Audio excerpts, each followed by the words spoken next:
Hi everybody, it's Andrea Gomoll again. Today we're going to create a mixed media painting together, and I thought about creating a cute little fascinating girl with you, and I think she's going to be a fairy.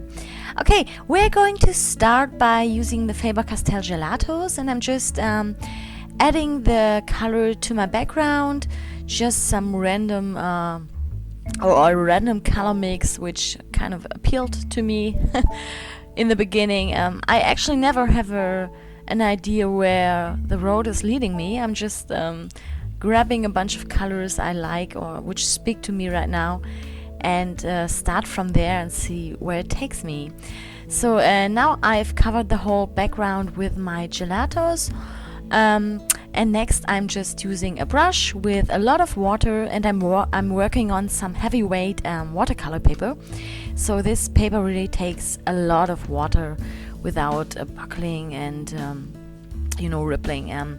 So you can really work on it with a lot of water, which you will need to resolve or activate the gelato colors, and then you can create a nice gradient background.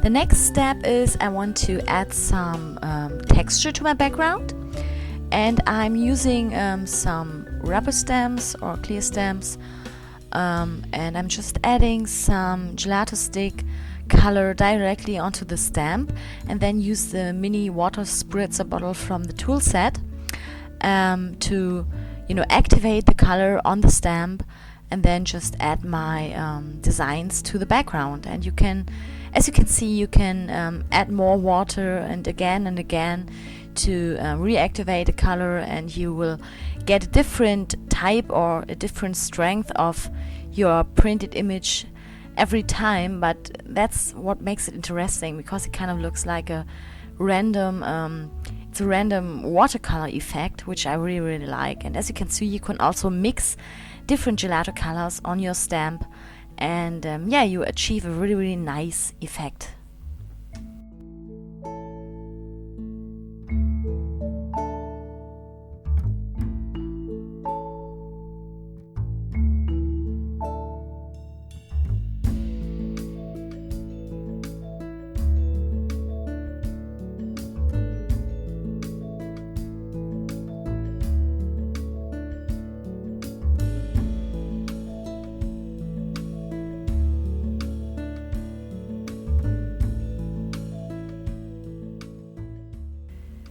Okay, now the surface has dried, and next step is I'm using the FABER CASTELL gel medium and some papers. I have some coffee filter paper and some old book pages, and I will just collage those papers to my background with the gel medium.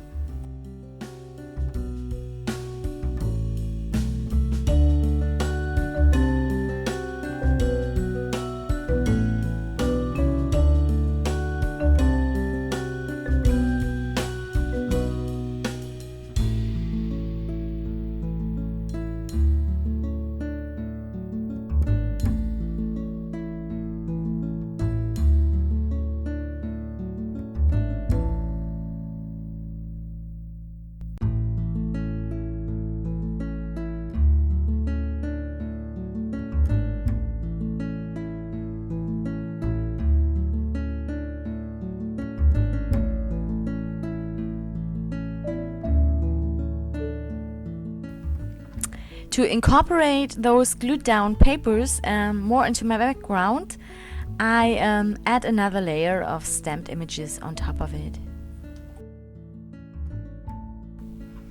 Okay, now that the surface has dried again, I will start sketching out my face, and I'm using the Art Grip Aquarelle pencil by FABER CASTELL, which is nice because I can sketch out my contours and my image with it, and afterwards, by adding acrylic paint, I activate the aquarelle pencil, and it gives me an immediate shading around the outline. So That's perfect.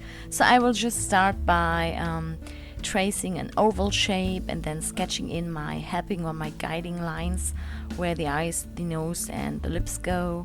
And this isn't supposed to be an in-depth portrait lesson, because it would take much more than just this one fast forward video. If you're interested in it, you can take my FACEcinating Girls class. You can find all the info on my blog and on my website. So this is just a fast forward video which kind of shows you the process and all the details, which, you know, they would just go too far in this one video. Okay, next I'm using some acrylic paint.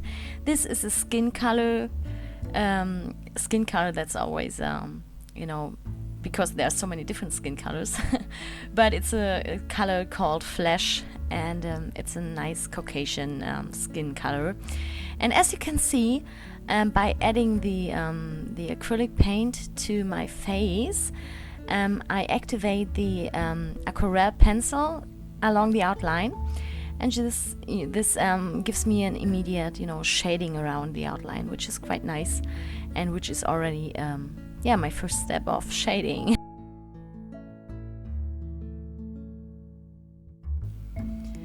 Okay, next I'm tracing in my guiding lines or helping lines again, which I usually don't do, but I just wanted to give you an idea. So you take this oval shape of the head, and then there's if you split it into half, there you have the guideline where your eyes go. If you split the bottom part into half again, you have the line where the nose goes. And if you split this bottom quarter into half again, you have approximately the line where the lips go.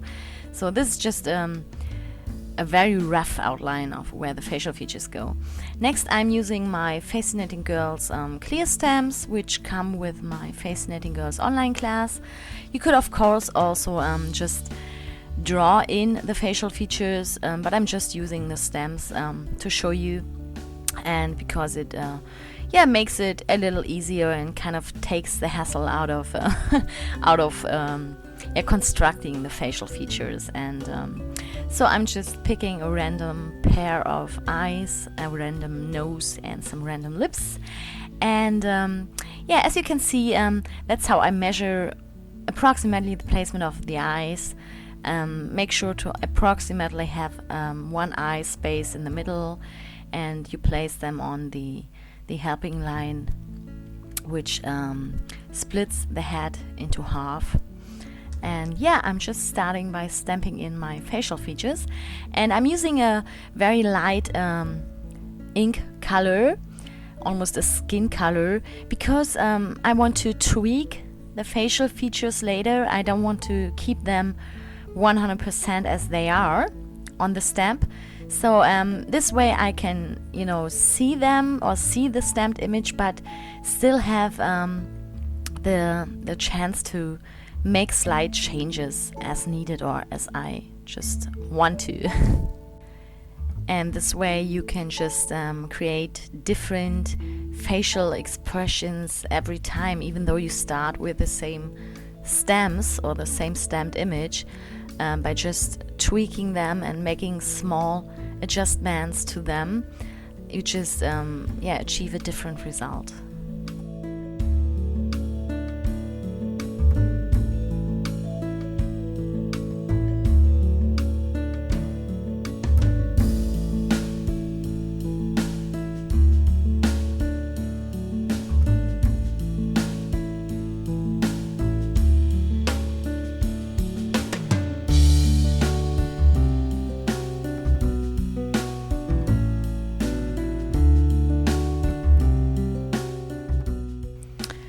Okay, now that I have stamped my facial features, I'm just using the FABER CASTELL pencil, a graphite pencil, and I'm tracing my stamped images. But again, I'm not tracing them 100% as I stamped them, but I'm making some small changes as I go, and just what feels right. You know, for example, I'm just lifting the eyelids a little, and I'm just tweaking the iris, making it a little smaller than in the actual stamped image, so you can always, you know, make changes as you go and create different results, just what speaks to you at the moment, and depending on the mood your face or your girl is supposed to be in. So as you can see, I'm just also tracing the outline of the face, giving it a little more definition now, because we had this oval shape, but of course the face is a little more contoured and a little more shaped than the actual oval we started with. Next, I start to trace in the hair, and yeah, actually I almost never have a have a hairdo or a hairstyle 100% set in stone as I start. I just you know, yeah, work on it as I go. I start with an idea and think, oh, I want to do an updo, or I want to do long hair or short hair, and start from there and then see where it takes me. For example, as you can see right now, she has some bangs and I would just erase them later because I didn't really like them. So it's always yeah, just playing and having fun and seeing how I like it and where it takes me until I'm satisfied with it, and then afterwards I can go in with color and paint.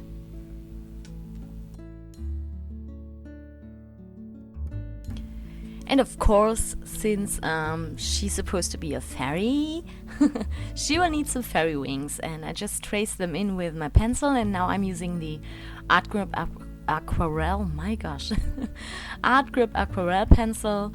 It's a purple, which has a color number 136, and again I'm outlining the wings with this purple color, and afterwards I will just go in with some white acrylic paint, but I add a lot of water to it, so it's actually not a layer of paint. I'm adding just a light white color wash, since of course the wings are translucent, and I still want to be able to see the background through the wings.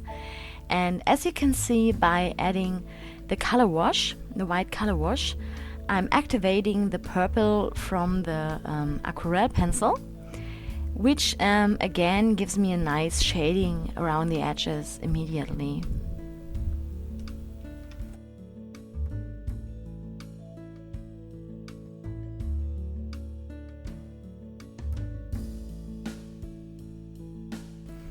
I already mentioned it before, I didn't like the bangs, so I decided to go with a different hairdo and just erase the bangs, and made some small adjustments here and there before I go in and start painting the hair.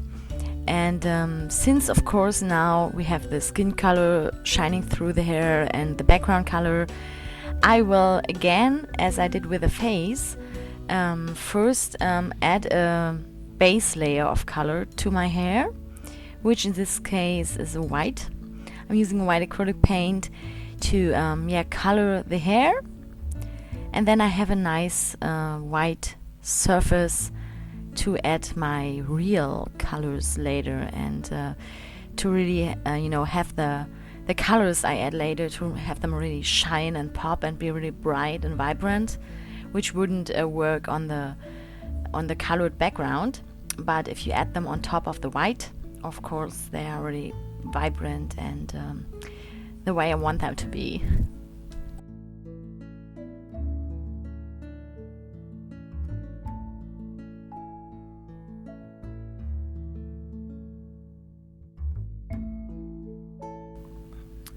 Okay, so I picked 4 gelato colors for my hair, which is Dolce, the metallic mint, the snow cone, and the cotton candy.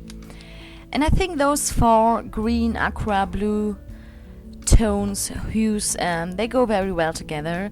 And I just start by adding my first layer of color, and I'm starting with the lightest one to first add a base color to the hair, and then work from there and grab the darker color and work from lightest to darkest. And of course, where the hair grows out of the head and where there's a lot of shadow, I'm using the darkest colors, and later I'm also using a purple for the shadow areas, because this way you achieve the depth in the hair and really the texture and the structure, and that really looks dimensional. You can just achieve that by using different hues and different colors for lights and shadows, and dimension is always created by using dark colors for the shadows and light colors and white for the highlights. So actually that's that's about the rule. Of course there's much more to it, but that would just again would be too in-depth for this short video. As you can see now, I'm using the dark purple gelato stick to add a first layer of shadow to my hair, and this already gives me an idea where I want the light to fall and where I want the shadow to be. And by adding more layers of those colors, you automatically create depth and to the hair, or to everything. I'm also using the purple gelato, which is a grape color, to outline my face and the neck and everything. Actually everything where there's shadow and light, this way you create dimension. Next I'm using the Pit Artist Pen Big Brush in a color called Light Flash, and this is a nice way to create the darker skin tones. Right now you have just one plain skin tone, and of course you need some darker skin tone areas for your face and your neck and everything. So I'm just adding this Pit Artist Pen to the areas where the skin would be darker, because there would be shadow. And those Pit Artist Pen, the big brush pens, are perfect for mixed media like that, because I can put it onto my canvas or onto my paper, and I'm still able to to use my finger or blending stomp to blend the colors, not for a very long time, but for a couple of seconds before it dries. So this gives me enough time to achieve a nice faded effect. Next I'm adding a little more shadow with the big brush pen. The color is the light Cobalt Turquoise, and again I love to use purples and turquoise and blue for my shadows, because I don't know, they work best for me. For me shadows are purple and blue.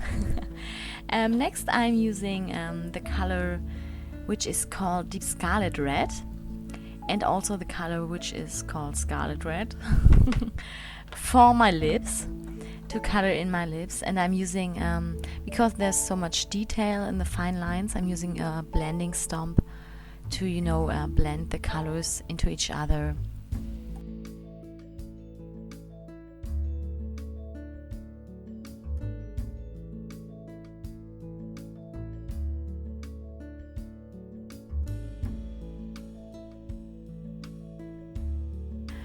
Okay, next I need to bring in some white, of course, the white into the eyes, the eyeball, but also some white into the face, to the top of the nose and to the chin and to the cheeks, and actually all those areas in your face which catch the most light.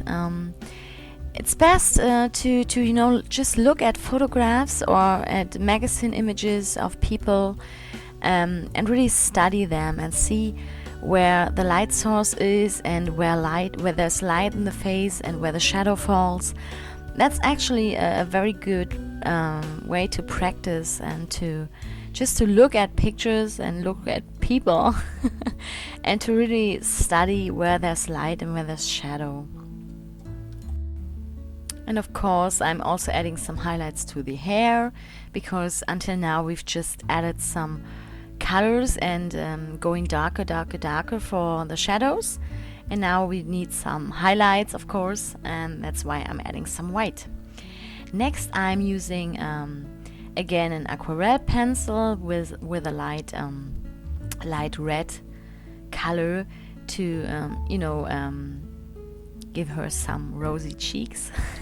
And I'm just adding the aquarelle pencil directly where I want the cheeks to be, and then add some water to activate the color. And if you still need some more color like I do right now, you can just grab some directly with a brush directly off your pencil, or you could also use a gelato stick like I do now to add a little more color.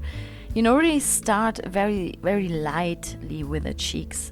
You can always go darker, but it's very hard to go lighter if you added too much pink to the cheeks. So my tip is, my hint is, always start very lightly with pink for the cheeks and then go darker.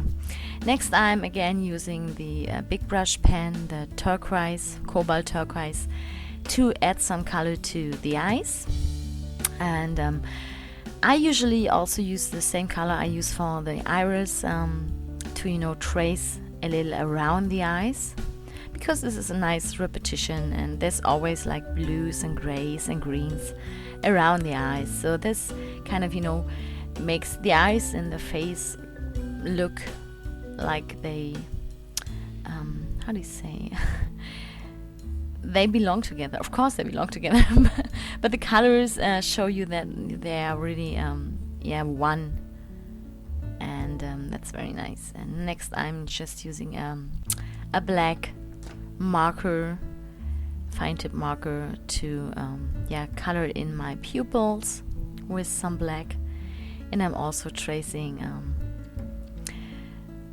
the area where there's actually the darkest areas, which is right underneath the nose and the nostrils and the top eyelid and below the bottom lip, and just all those places where actually there's the most shadow in the face.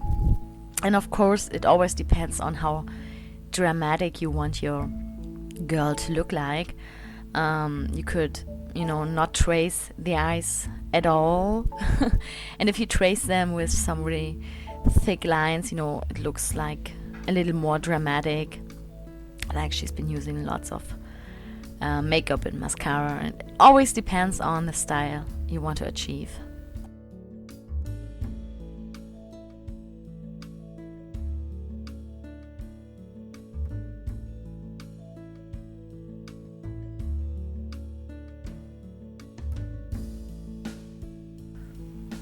And now I'm using the color called light green, also the big brush pen, and I added some of this green to the eyes, and I wanted again this repetition of color in the image, so I'm also adding a tad bit of the green into the shadows in the face and into the hair. So it's always good to use a color in more than one place, because this repetition kind of unites, do you say unites the whole piece, makes it look like a unity.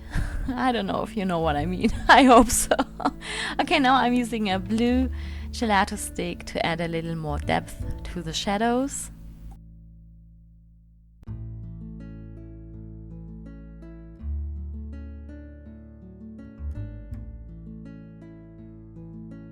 And I'm using the white big brush pen to bring in some more highlights. Of course, highlights to the lips, especially to the bottom lip, which is the lip which is sticking out further, and that's why it catches more light.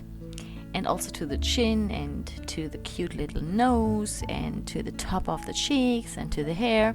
So just bring in some more highlights, and really this adding more shadows and more highlights and more shadows and more highlights, that's actually yeah, the most important part, which makes your portrait come to life, layer by layer. And of course, the most important part, I think, is the part I'm doing now, adding the catch lights to the eyes, because to me right now the eyes look nice, but they look, I don't know, dead. they don't look sparkling and shiny, and as you can see, by adding those catch lights to the eyes, the whole person, the whole figure you are drawing, the whole face will light up and will come to life. So I'm to me that's also the most fun part, adding the highlights and the catch lights to the eyes, because that's when my girl comes to life.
Okay, now I'm just deepening the shadows some more, and kind of redefining some areas which I wasn't 100% happy about.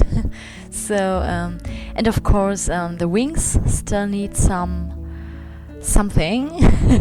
because they still look pretty plain. So I'm just using a gelato stick to bring a little more color to the wings and a little more interest and texture to the wings.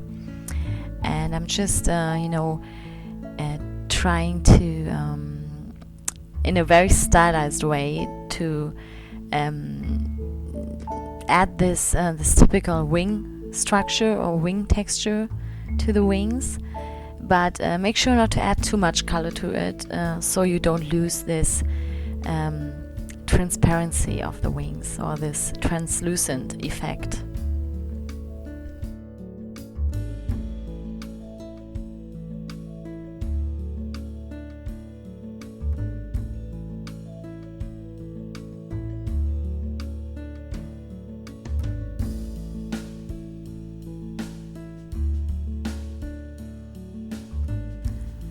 Okay, so this was a point where I think I'm almost done with my fairy. But one thing which occurred to me, that the color in the background and the color of the fairy, of the hair and the wings, they kind of complement each other and make each other pop and stand out. That's perfect. But I still wanted to add a little bit of the color I used for the fairy and add it to the background to kind of, unite again, to create some unity between the background and the foreground and the object. So I'm just using 2-3 of the colors, the gelato colors I used for the hair, and I'm just stamping it to the background. And by doing this, you can, see immediately how the background and the foreground, the object, kind of become one.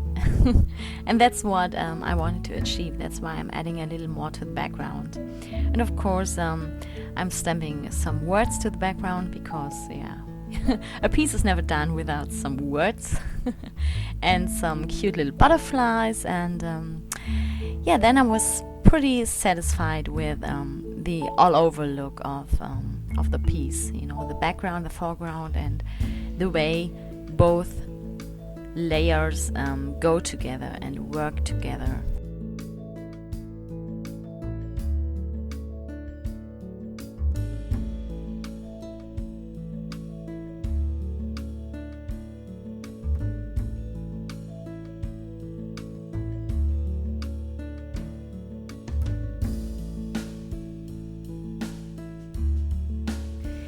And of course, a fairy or a girl is never done without some glitter and some sparkle. So I'm just adding some glitter glue to the fairy wings. Of course, the effect, is not on camera. You can't really see this glimmer glitter effect, but in real, some glitter and some shimmer never hurts. So I'm just adding some sparkle to the wings.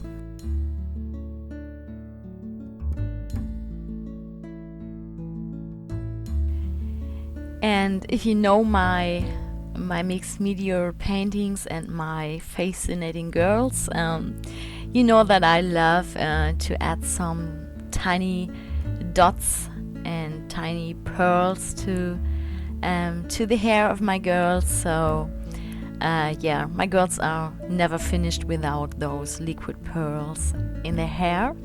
So that's what I'm doing now. I'm just adding some catch lights, some highlights to the hair with some liquid pearl.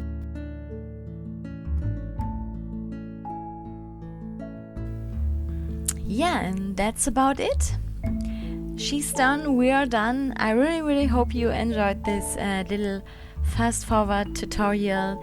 Again, of course, in a short video like that, you really can't go into portrait painting and drawing and shading very, in depth, but actually that's not what this video was about. I just wanted to give you an idea on how to create those girls, and actually also how to create them with quite a limited palette of supplies, because as you can see, I also only used some acrylic paints and the big brush pens and some gelatos and some pencils, and that's it. So actually you don't need a very large variety of supplies. You can also create beautiful pieces of art with a very limited amount of supplies. And I hope you enjoyed it. Thanks for watching.